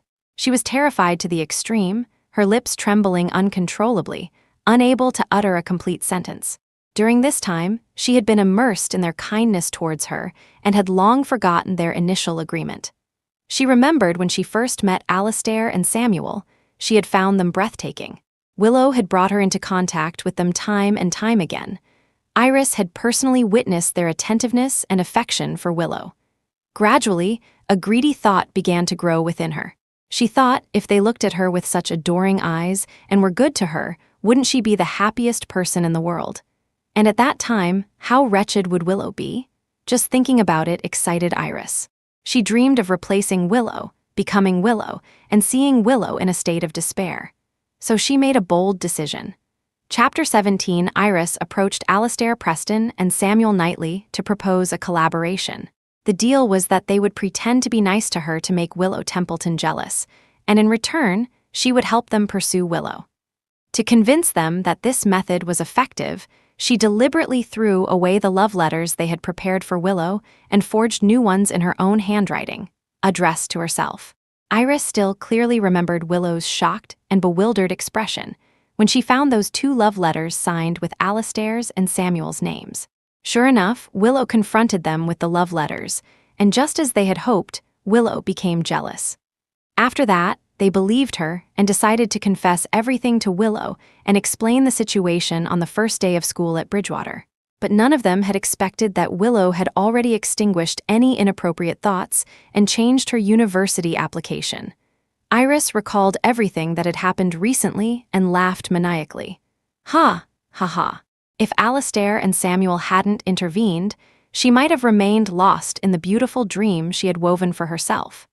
Their cold, heartless gazes made it seem as if their kindness towards her during this period had never existed. Iris subconsciously reached out, wanting to touch their eyes, but Samuel unhesitatingly slapped her hand away. "You tricked us, and what's more, you drove Willow away." His tone carried a subtle, dangerous undercurrent. Before, they hadn't thought of dealing with Iris, but since she insisted on recklessly provoking them, they couldn't be blamed for what happened next. Alistair's tone was ice cold. "If it weren't for you, Willow would never have left us. Aren't you most concerned about your future? We will revoke your sponsorship, and also, for all the times you bullied Willow before, you will pay it all back." As soon as these words were spoken, Iris's laughter turned into tears. "Alistair Preston, Samuel Knightley, stop deceiving yourselves. During this time, you had countless opportunities to win Willow Templeton back, but you didn't take them. You were the ones who pushed her away. I told you, she doesn't love you at all. The person who loves you most is me. It's me," she shrieked hysterically, trying to elicit their pity. However, Alistair's and Samuel's eyes held only cold indifference. "Enough, Willow must still have feelings for us. Stop lying." Samuel, whether out of confidence or panic, quickly interjected. Afterward, the two of them left Iris there and unhesitatingly went to process their withdrawal from the university. Iris collapsed onto the ground, her heart filled with immense panic. Just revoking her sponsorship was enough to drive her to desperation. She had grown accustomed to a life of comfort and wealth. It was impossible for her to fall back into poverty. Without money, even surviving would be difficult. Iris was instantly filled with regret. She quickly got up, took the bank cards Alastair and Samuel had given her, and rushed to the bank. "I want to withdraw cash as much as possible." She frantically entered the pins, her fingers trembling several times before she successfully entered them completely. At this moment, perhaps only a large amount of cash could soothe her uneasy heart. However, the ATM malfunctioned, displaying "Your bank card has been frozen." She tried both cards. Both showed the same message. Chapter 18. Iris completely panicked. How could this be? She quickly switched to another machine, trying to reassure herself. Yes, it must be a machine malfunction. It can't be this fast. No matter how many machines she tried, the displayed message was the same. Impossible, impossible. Iris muttered frantically, slamming the bank cards on the counter in front of a bank teller and roaring. "Give me cash, as much as you have," the teller checked repeatedly, then frowned and said patiently, "I'm sorry, both of your bank cards have been frozen. You cannot withdraw any money." Hearing this, Iris instantly lost all strength, slumping to the ground like a pile of mud. "It's over. Everything is over." She carelessly tossed the two bank cards onto the floor, her entire being on the verge of a desperate collapse. She didn't even know how she made her way back. As she was walking, a mischievous child, holding a firework, was gleefully laughing and roughhousing with a friend. Not looking where he was going, he accidentally bumped into Iris's calf. "Get lost, don't touch me." She kicked the child away and he immediately burst into tears. Seeing the firework in his hand, the child's eyes hardened. He lit it and threw it at Iris's back. With a bang, the firework exploded.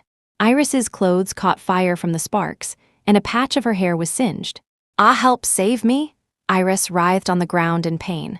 Unfortunately, there were no surveillance cameras here, and few people frequented the area.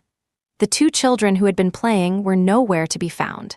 A red light blinked in a hidden spot, and then a bodyguard in black reported in a low voice, "Mr. Templeton, it's done. I guarantee Iris Holloway won't have an easy time." Walter Templeton stood by the French window, gazing at the river, and lightly hummed in acknowledgement. Iris struggled for a long time and finally managed to extinguish the fire on her back. Then, she limped towards the hospital. Even without looking, the searing pain from the large burn on her back made her break out in a cold sweat. Iris's face was ashen. After taking just a few steps, she fainted, falling face down. Her pretty, delicate face was scraped, and her nose was slightly fractured. After being taken to the hospital by a kind passerby, Iris woke up again, her body racked with tearing pain. However, when the nurse saw she was awake, she urged her to find someone to pay the fees. "Miss Holloway, none of the contacts in your phone are reachable. The surgery and hospitalization fees need to be paid promptly. Otherwise, subsequent surgeries may not be possible, and you won't be able to continue staying in the hospital for treatment." Iris's tears fell like large beads from the pain. She called Alastair and Samuel one by one. She begged them to help her just one more time. Her family was completely unreliable. It was good enough if they didn't ask her for money. How could they possibly pay her medical expenses? However, after calling Alastair and Samuel countless times, someone finally answered. "What is it?" Alastair's cold voice came through, yet it sounded like a lifeline. "Alastair, I beg you, please save me. I was injured by a child with fireworks, and now I'm in the hospital with no money for surgery. Please, just help me one more time." I was wrong about what happened before, but I couldn't have predicted Willow's feelings, could I? You two tried it before too, wasn't it effective? "Please, I'm begging you." Iris repeated her pleas countless times, her voice hoarse. Chapter 19. Alastair, on the other end of the line, finally spoke after a long pause. "Speaking of which, I seem to have forgotten that you did so many outrageous things to Willow before. Our methods were still too lenient, which is why you're still dreaming of begging me now." Samuel, beside him, added fiercely, "For hurting Willow, you should pay back 1,000-fold. Beep, beep, beep." The call disconnected. The last shred of hope in Iris's eyes vanished. She didn't want to become hideous, so she used all her savings from the past year for the surgery. However, due to financial constraints, even after the surgery, she still couldn't return to her original appearance. Of course, these were all later developments. After Alastair Preston and Samuel Knightley dropped out of university, they immediately enrolled in a cram school to retake their exams. For a time, rumors about the two of them spread throughout the entire Bridgewater University campus. Almost everyone discussed how foolish they were, confessing on the first day of school only to find out their target wasn't even at that university. Some insiders even leaked Iris's story. Countless people talked about Iris with a certain degree of disdain, though she, lying in a hospital bed, was unaware. Alastair considered himself quite intelligent. Even without attending cram school, he believed he could get into Northwood University the following year. Retaking the year was merely a formality. Even though Samuel's grades weren't as good as Alastair's, he wasn't worried either. If he couldn't beat Alastair, he could always hire private tutors. Thus, the two of them rushed to Northwood City without delay. Northwood University. Willow Templeton's roommates here were all nice, and everything on campus was so wonderful it almost made her forget Alastair Preston and Samuel Knightley. After the military training ended, her phone buzzed. A roommate teased playfully, "Is it that handsome senior asking you out for dinner again? Honestly, when are you two getting together? Can we get a treat from you guys?" Yeah, a lot of people are shipping you two. The three of us are even betting on how long it'll take for Senior Felix to win you over. I can't lose this bet, the girls chattered noisily, one after another, making Willow blush. All right, I haven't made up my mind yet. Besides, he hasn't officially confessed. I'm just grateful for his help during this time. After fending off her roommates, Willow changed into a sky blue dress and stood downstairs by the dormitory, peering around but not seeing Felix Croft. Just as she was wondering, her military training instructor, Sergeant Miles, appeared before her, holding a bouquet of red roses. Willow Templeton, I have strong feelings for you. May I ask if I can be with you?" The dark-skinned instructor stammered out the words he had hidden in his heart for a long time, his handsome face clearly showing nervousness. Behind him, many students gathered, jeering and shouting, "Say yes, say yes." However, Willow's expression grew increasingly unsightly. She didn't know when she had given him the wrong impression. Not to mention, during this period of military training, the instructor had been particularly strict with her. If this was his idea of favoritism, then she didn't need it at all. She refused firmly. "I'm sorry, I don't like you, and I can't be with you." The instructor's face instantly turned very ugly. His lips moved a few times, wanting to say something more. Just then, Felix Croft appeared behind Willow, his warm palm resting politely on her shoulder. "Willow has already refused you. Shouldn't you be leaving?" Seeing Felix Croft appear, Sergeant Miles's face instantly turned ashen, and he left dejectedly. The crowd also dispersed. Seeing this, Willow was a little surprised. "They seem to be very afraid of you?" Felix Croft chuckled softly, his eyes narrowing slightly, resembling a nobleman from a bygone era. "Of course. After all, I could be considered their teacher. Naturally, they're afraid." Hearing this, Willow's confusion grew. "Teacher, aren't you just 1 year older than me?"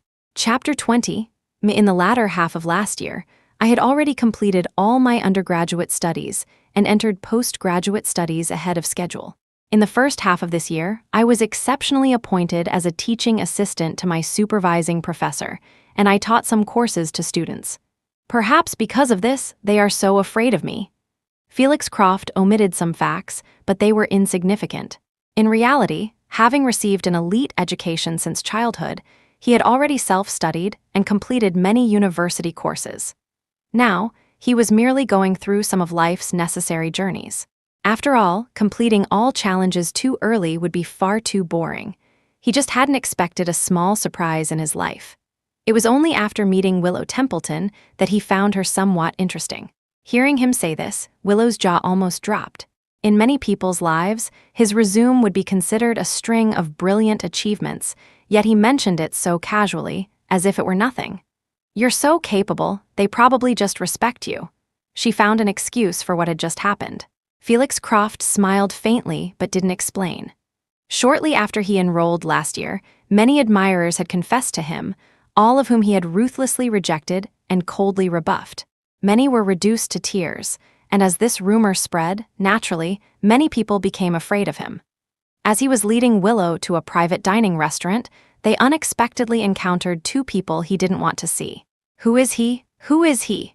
Alastair, Preston, and Samuel nightly asked simultaneously. A sense of vigilance rose in both their eyes at the same time. No one had ever made them feel so threatened, not even each other. Previously, they had always believed Willow Templeton would choose one of them. They never expected Willow to choose neither, but someone else entirely. Alastair's gaze was chillingly cold as he met Felix Croft's eyes without flinching. Samuel, like a greedy wild dog, kept his eyes fixed on Willow, not looking away for a moment. They were waiting for her answer. Willow's heart skipped a beat. She had never expected to see them in Northwood City. "What are you two doing here? Who he is seems to have nothing to do with you, right? Right now, shouldn't you be accompanying Iris Holloway?" She retorted coldly, a hint of inquiry in her eyes. Almost instinctively, she thought the two of them were about to blame her again for Iris. At that moment, Felix Croft comfortingly squeezed her hand, giving her warmth and strength. At the mention of Iris, Alastair and Samuel's expressions instantly became somewhat unnatural. Alastair coughed lightly and produced a recent photo of Iris lying in a hospital bed. "We're not with her. She has received the punishment she deserved. I can explain what happened before." Chapter 21 in the photo, Iris was bandaged in many places, and some exposed wounds were shocking to see. Willow, however, was indifferent. "So, are you planning to seek forgiveness for her? That doesn't seem necessary."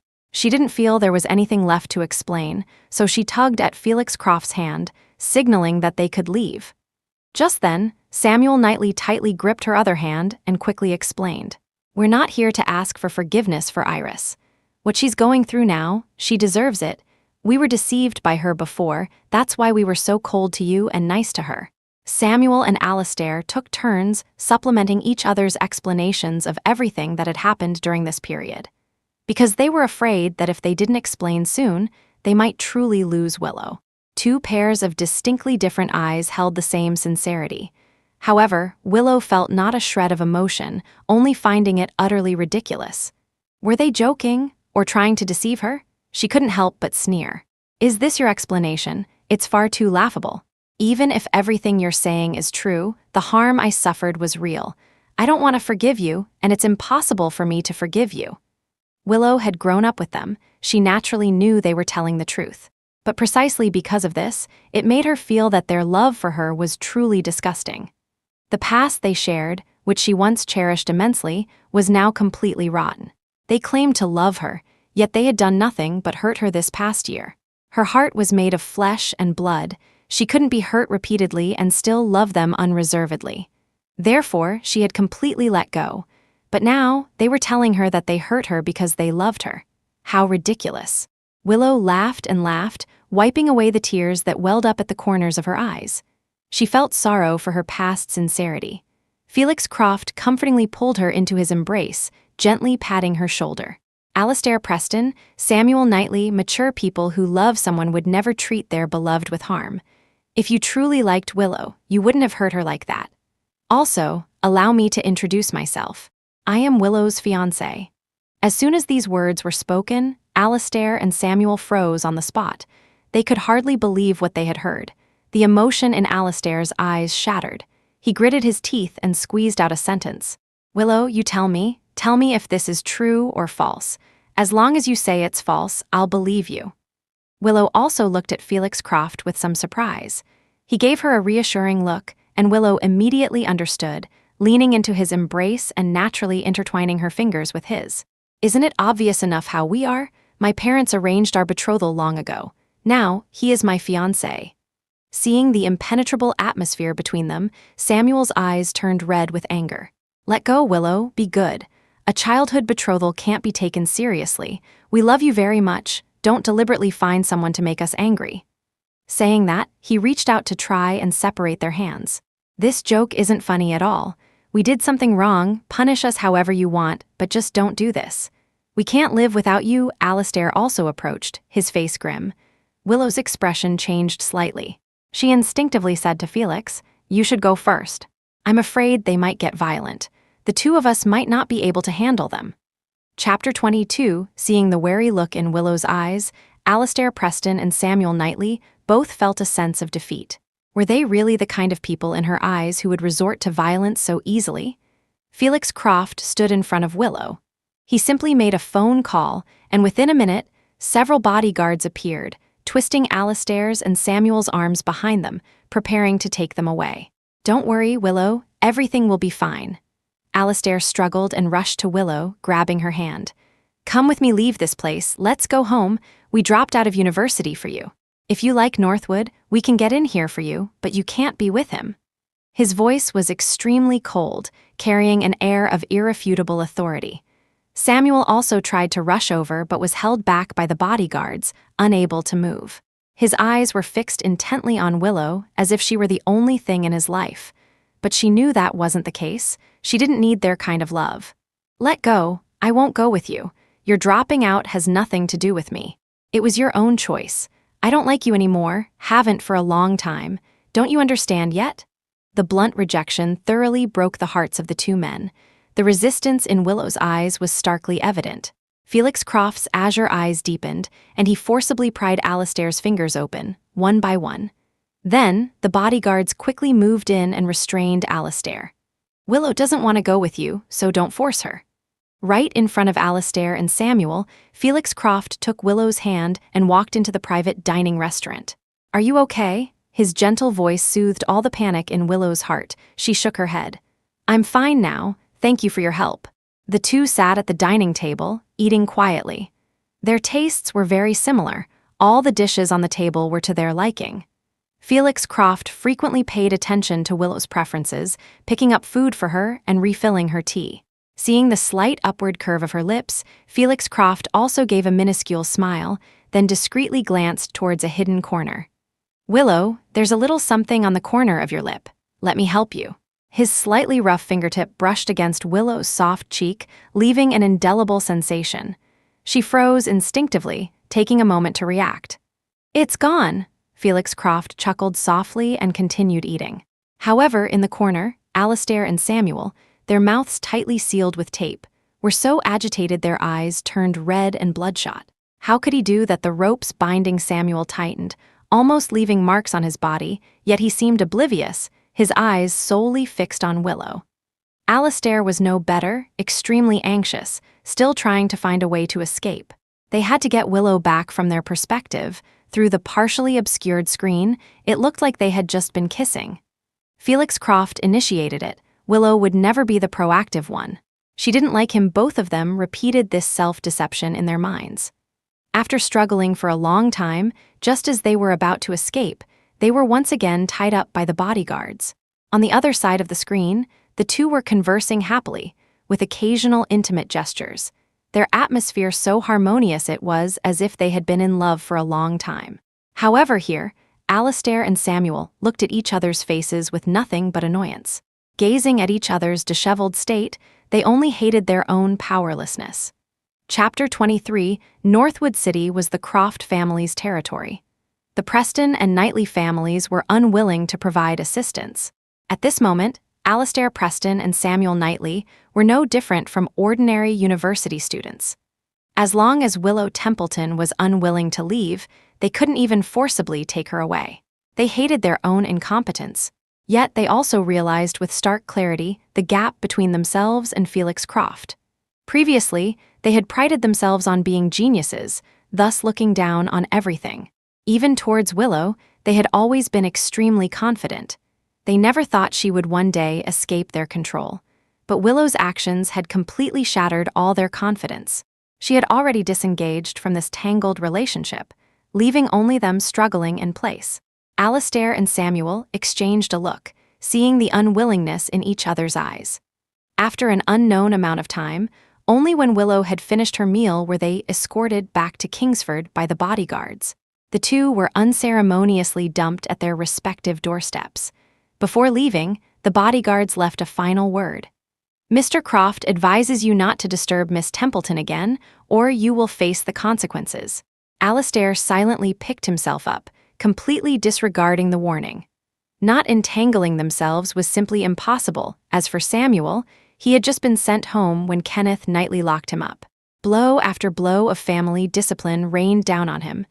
His strong back was instantly lacerated, a bloody mess, yet he seemed to feel nothing. "Dad, I won't let go of Willow. Didn't you support me liking her before? Why can't you continue to support me now?" Kenneth Knightley slapped Samuel across the face, roaring, "You know that was before. How have you treated Willow this past year? Have you forgotten? Do you know how many times your mother and I have gone to the Templeton family to apologize? It's bad enough you wronged Willow, and it's bad enough you got entangled with Iris. But why turn back after doing so much? You've thrown away all the Knightley family's dignity, it seems your mother, and I have spoiled you too much. From today onwards, you will study diligently at home and are forbidden to go out." Kenneth Knightley's chest heaved with anger. Catherine Knightley quickly tried to soothe his back.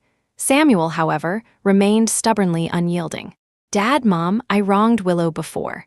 I can bear the consequences myself, and I will earn her forgiveness, but I will absolutely not give up on her." He knelt stubbornly before the ancestral shrine, enduring the blows of the family discipline. Kenneth Knightley, furious, slammed the door and left. "If he refuses to give up, don't give him anything to eat or drink." Samuel knelt in the ancestral hall. After an unknown amount of time, just as he was about to faint, a brick in the corner of the wall loosened. He immediately perked up, gritted his teeth, got up, and pulled out the brick. "Coming?" The person on the other side of the brick was Alastair Preston. Samuel nodded firmly and, with Alastair's help, escaped from the ancestral hall. The Preston house was empty, but many things were piled on the floor. Every item carried memories of the three of them from the past. There were building blocks they played with as children, diaries filled with their innermost thoughts, and, "Willow has always been soft-hearted. She will definitely forgive us. We just used the wrong method. She will definitely forgive us." Alastair found these items, a hint of madness in his eyes.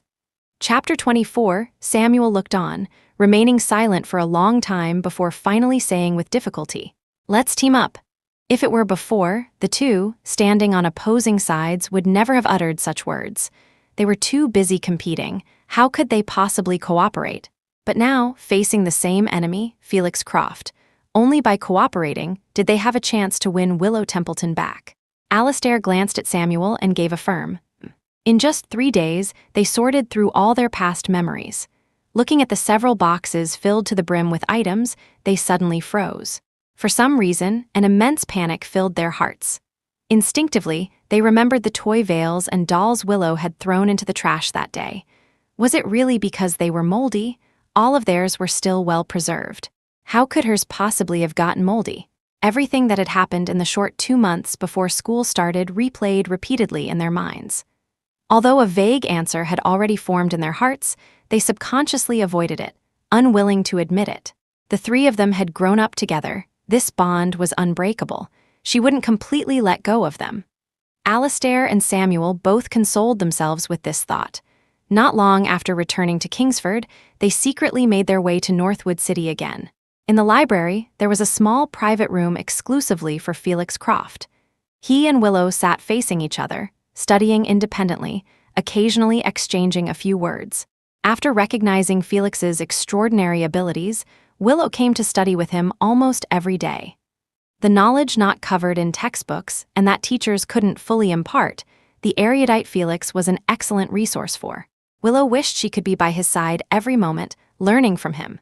The atmosphere between them wasn't like the rumored romantic relationship, but more like that of a master and disciple. Felix, too, was encountering someone who could keep up with his train of thought for the first time and naturally taught her everything he knew. However, this scene, when witnessed by Alastair and Samuel, nearly drove them mad with jealousy.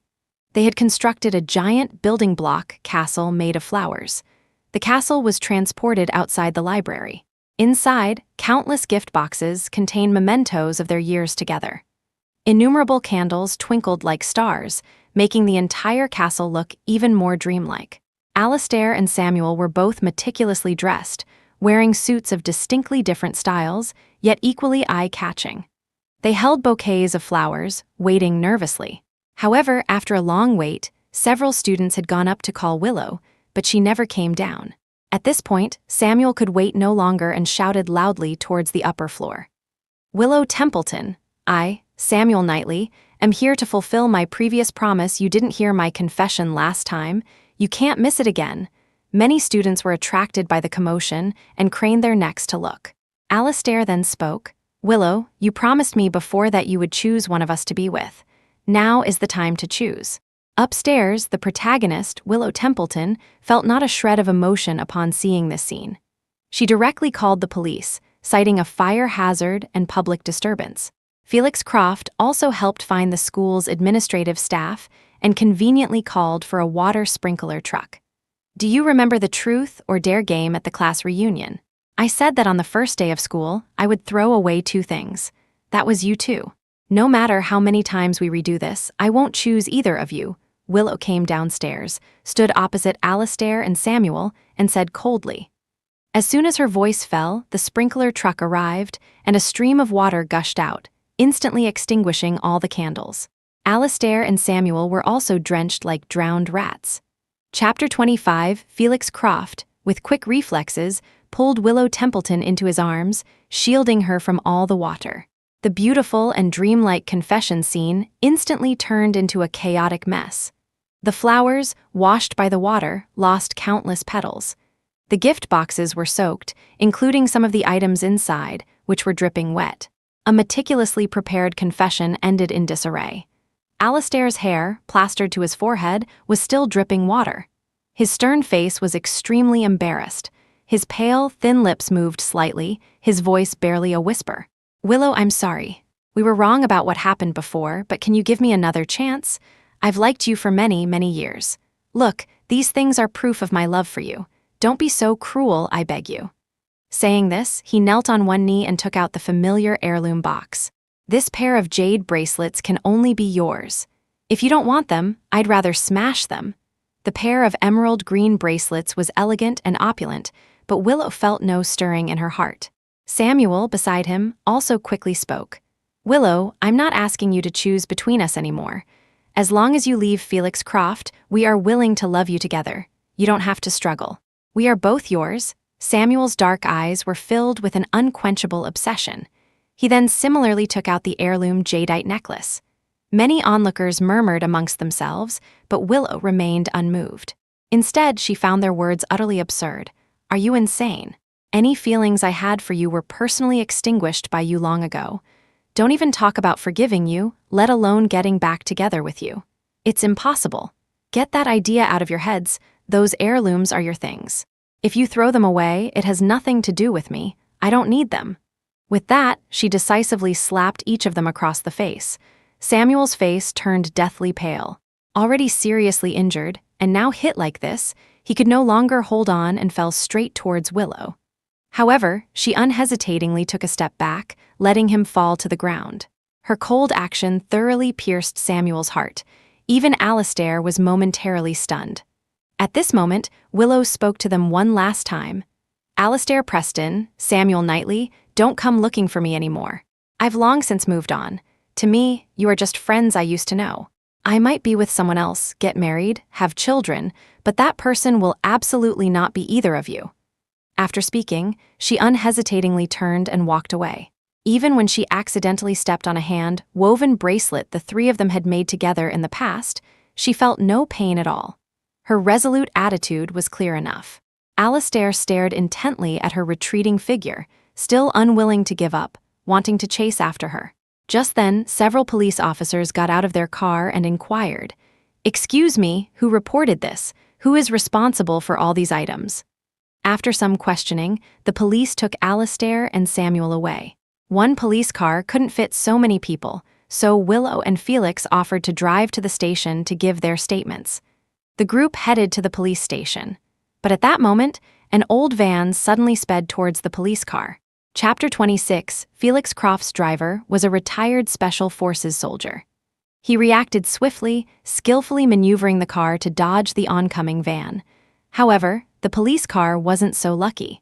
Even though it was trying to evade, it was constrained by other vehicles nearby, limiting its range of movement. The van seemed to have locked onto the police car, its target clear. It accelerated recklessly, crashing into the rear of the police car. If anyone could have seen inside the van at that moment, they would have discovered that the woman in the driver's seat was none other than Iris Holloway, but her face and body were wrapped in bandages, and blood seeped from her wounds with every movement, a horrifying sight. Iris had gone mad. She had completely lost the will to live. She wanted to take Willow Templeton down with her when Alastair and Samuel had cut off her financial support. The little savings she had were insufficient for complete reconstructive surgery. Even after selling all the gifts they had given her, she couldn't find the best doctor, and the surgical results were mediocre. The doctor told her that recovery would be a long process, and her injuries weren't particularly severe. But Iris absolutely could not accept such an ugly version of herself. After returning to Bridgewater, she could even feel the contemptuous and disgusted gazes people cast her way. She couldn't bear to be so ugly anymore, so she spent money on restorative plastic surgery. Unexpectedly, she was scammed. Halfway through the surgery, the plastic surgery clinic was shut down. Her face was ruined, and the skin on her body was also destroyed. Due to her prolonged absences from class, the university issued frequent warnings and eventually expelled her. She had nothing left. Why should Willow Templeton still have everything? So, she decided to risk everything. To make everyone regret it, she saw Willow communicating with the police and agreeing to give a statement, so she quickly got into her car and prepared. Iris drove a dilapidated, abandoned van straight towards the police car. However, she never imagined that the people in the back seat of the police car were not Willow, but Alastair Preston and Samuel Knightley. She crashed into them recklessly. The entire rear of the police car caved in. The rear window shattered. Alastair, Samuel, and the auxiliary police officer were all unconscious. It was unclear where their bodies had been pierced, but blood flowed profusely, staining the police car red. Iris, in the old van behind, was no better off. Her forehead was also bleeding, and she fainted at the wheel, unconscious. For a moment, the sirens of ambulances and police cars wailed incessantly. Even Willow felt a lingering fear and quickly asked Felix if he was okay. He pulled her into his arms and patted her comfortingly. "It's okay, we're fine. They'll be fine too." After giving their statements at the police station, they waited outside the hospital emergency room for the Prestons and Knightleys to arrive. After all, they were once friends. Waiting for a while was the least they could do. Several days later, Samuel Knightley finally woke up. His injuries were relatively minor. Because he had fainted that day and was protected by the police, he wasn't severely hurt, though one of his legs was crushed and broken. Alastair Preston and the officer in the back seat were not so lucky. Shards of glass had pierced Alastair's head, a very dangerous injury. Although it wasn't life-threatening, the long-term consequences were uncertain. The officer's entire back was pierced by glass, and some of his internal organs were ruptured and bleeding. His life hung in the balance. Iris suffered a concussion, and both her legs were broken. It was, after all, a scrapped vehicle. Its protective capabilities were naturally weak. Chapter 27, after Samuel Knightley woke up, he refused to see Willow Templeton. "Dad, just let her go. It wasn't her fault that day, it was Iris. And the me now, I'm no longer worthy of her." The usually proud young Master Knightley was, for the first time, so humbled and dejected. He couldn't accept appearing before her with a lame leg. Although it would heal in the future, he still didn't believe it. What if it didn't heal properly? Would he have to limp in front of her for the rest of his life? When he was better, he would go find her. Samuel resolved this firmly in his heart. Kenneth and Catherine Knightley sighed repeatedly, but could do nothing but let him be. Just then, Samuel suddenly remembered Alastair Preston and asked, "Dad, Mom, why haven't I seen Alastair? Which room is he in? How badly is he hurt?" Kenneth and Catherine Knightley remained silent for a long time before giving him the answer. Alastair had woken up, but there was something wrong with his mind. Whenever he tried to think hard about something, his head would throb with pain. He lay in his hospital bed, silent for a long time, and also refused Willow's visit. "Willow Templeton? Who's that? I don't know her. I don't want to see her," Alastair said coldly. Willow, outside the hospital room, heard this and quietly left. She felt a certain amount of guilt, as Iris had been aiming for her when she accidentally hit Alastair and Samuel, but she hadn't done anything wrong. Therefore, Willow left some compensation and departed. Sensing she had left Alistair in the hospital room, wept silently. He had been faking it earlier. He hadn't lost his memory, but his current state wasn't much different from amnesia. For someone who had always been intelligent to be unable to think normally, forced to be a fool who thought about nothing, what kind of torment was this? Even if Iris was brought to justice, it couldn't make up for the injuries he had suffered. In such a state, how could he compete with Felix Croft? Not to mention, he had made so many mistakes. Alistair's eyes were downcast, his entire being exuding an aura of pain. If he had only suffered minor injuries, perhaps he could have used it to feign pitifulness and win Willow back. Now, he was just a wreck, Alistair thought with self-abandonment. Not long after, Samuel was wheeled in a wheelchair. Both their eyes held the same desolation. If it weren't for Iris, they wouldn't have ended up like this. No matter what, it would have been better than now. The two exchanged a look, both seeing the hatred in each other's eyes. Thus, under pressure from the Preston and Knightley families, Iris suffered immensely in prison, unable to live or die. Alistair and Samuel made the same choice, to hide the truth and not see her, because this way they could at least gain Willow's sympathy. Perhaps in a few years, after they recovered, they could use this sympathy to try again. However, due to their injuries and rehabilitation, both missed the college entrance exams the following year. It wasn't until the year after that they took the exams again. Samuel got into Northwood University. Alistair, however, only managed to get into another university in Northwood City. This was the result of Alistair's desperate efforts. The head injury might heal today, tomorrow, or perhaps never. On the first day of school, Samuel once again prepared a surprise and came to the university. However, on this day, many students were heading towards the sports field, saying there was some excitement. Apparently someone was holding a wedding. "Excuse me, classmate, could you help me find Willow Templeton?" Samuel stood downstairs at the dormitory and asked a girl for help. The girl, who had been shy just moments before, now had an indescribable expression. You're a new student, right? Senior Willow Templeton is getting married today, didn't you know?" Mentioning Willow, the girl seemed to have endless gossip to share. Senior Willow is as amazing as Senior Felix. She skipped several grades and has now been exceptionally admitted as a postgraduate student. She might even teach at our university in the future. The two of them are often seen together. They make such a perfect couple. They confessed and got engaged around this time last year. The scene was so romantic, everyone envied them. This year, they're getting married. Things are moving so fast. If you go to the sports field now, you should still be able to see their wedding. Hearing this, Samuel almost froze on the spot, motionless for a long time. He didn't know when he had walked into the sports field. In a corner, Alistair Preston also appeared beside him.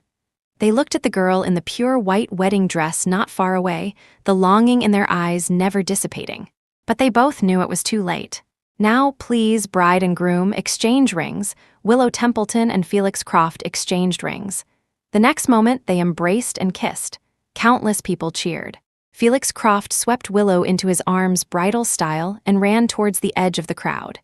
"Are you happy marrying me?" "Happy," Willow replied with a smile. They might not have been deeply in love yet, but they understood each other well enough. Two distinctly different souls, the moment they touched, knew they were right for each other. At some point, Alistair Preston and Samuel Knightley silently departed, heading in two different directions. The three who were once incredibly close had finally drifted apart. Although they were in the same city, Samuel and Alistair often heard news about them, but never saw them again. It was said that Willow Templeton graduated with her master's degree and won an international award. It was said that Felix Croft expanded the Croft family business and enjoyed a harmonious and happy marriage with Willow. It was said. Until one day, Samuel Knightley and Alistair Preston saw news about the two of them on television. Countless people envied their love, and even more so, their talent, and the trust and understanding they shared. Only then did they realize that Willow Templeton had reached a place far beyond their reach. They had long since lost any possibility.